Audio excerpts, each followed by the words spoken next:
Hi అండి, welcome to our channel traditional రుచులు. ఇవాళ వీడియో ఏమిటంటే శనగలతో చాట్ చేసి చూపిస్తానండి. చాలా రుచిగా ఉంటుంది, ఆరోగ్యపరంగా కూడా చాలా మంచిది. ఇందులో ప్రోటీన్ ఎక్కువగా ఉండటం వల్ల హెల్త్కి చాలా మంచిదండి. ముందుగా ఈ రెసిపీ కోసం ఒక బౌల్ తీసుకొని ఇందులో 1 కప్పు శనగల్ని వేసుకుంటున్నాను. ఇవి కాబూలీ శనగలండి, తెల్ల శనగలు అని కూడా అంటారు.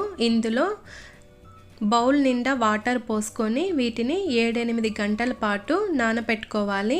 మనము ఈవినింగ్ స్నాక్కి చేసుకునే పాటైతే మార్నింగ్ నానబెట్టుకుంటే సరిపోతుంది. ఇక్కడ చూడండి, ఒక 7-8 గంటల పాటు నానిన తర్వాత ఇప్పుడు వీటిని శుభ్రంగా కడుక్కోవాలి.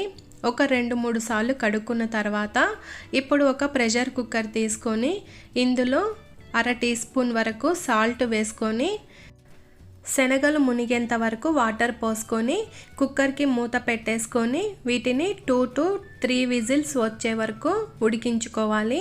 ఎక్కువగా ఉడికిపోతే మరి మెత్తగా అయిపోతాయండి. 2 to 3 విజిల్స్ వస్తే సరిపోతుంది. ఇక్కడ చూడండి, ఈ విధంగా చేతితో మెదిపితే ఇలా అయిపోతే సరిపోతుంది. ఇప్పుడు ఇందులో ఉండే వాటర్ మొత్తాన్ని మనము స్ట్రెయిన్ చేసుకోవాలి. ఇలా స్ట్రెయిన్ చేసుకున్న తర్వాత వీటిని పక్కన పెట్టేసుకోవాలి. ఇప్పుడు స్టవ్ మీద ఒక కడాయి పెట్టుకొని ఇందులో 1 టేబుల్ స్పూన్ ఆయిల్ వేసుకోవాలి. ఇందులో సన్నగా తరిగి పెట్టుకున్న అల్లం వెల్లుల్లిని ఇందులో వేసుకొని వీటిని దోరగా వేయించుకోవాలి. ఇలా దోరగా వేగిపోయిన తర్వాత ఇప్పుడు ఇందులో ఒక 2 పచ్చిమిర్చిని ఇలా చిన్న ముక్కలుగా కట్ చేసుకొని ఇందులో వేసుకొని వీటిని కూడా ఒక 2 నిమిషాల పాటు బాగా ఫ్రై చేసుకోవాలి. పచ్చిమిర్చి వేగిపోయిన తర్వాత ఇప్పుడు ఇందులో ఒక 2 ఆనియన్స్ని ఇలా చిన్న ముక్కలుగా కట్ చేసుకొని ఇందులో వేసుకొని పచ్చి వాసన పోయే వరకు వేయించుకుంటే సరిపోతుంది. ఇందులో ఆనియన్స్ ఎక్కువగా ఉంటే టేస్ట్ బాగుంటుందండి. ఆనియన్స్ ఇలా వేగిపోయిన తర్వాత ఇప్పుడు ఇందులో ఒక 2 మీడియం సైజు టమాటాలని ఇలా చిన్న ముక్కలుగా కట్ చేసుకొని ఇందులో వేసుకొని వీటిని కూడా మనము మెత్తగా అయ్యే వరకు మగ్గించుకోవాలి. టమాటాలు మగ్గిపోయిన తర్వాత ఇప్పుడు ఇందులో టేస్ట్కి సరిపడినంత సాల్ట్ వేసుకోవాలి. మనము శనగలు ఉడికించేటప్పుడు కూడా సాల్ట్ వేసాం కాబట్టి చూసి వేసుకోవాలి. ఇప్పుడు ఇందులో 1 టీ స్పూన్ కారం పొడి, 1/2 టీ స్పూన్ పసుపు, 1/2 టీ స్పూన్ ధనియాల పొడి, 1/2 టీ స్పూన్ చాట్ మసాలా వేసుకొని వీటన్నిటిని బాగా కలుపుకోవాలి.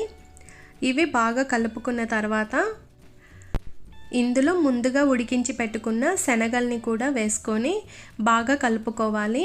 ఇవి బాగా కలుపుకున్న తర్వాత మూత పెట్టేసుకొని ఒక 2 నిమిషాల పాటు మగ్గించుకుంటే ఎంతో రుచికరమైన శనగల చాట్ రెడీ అయిపోయినట్లే.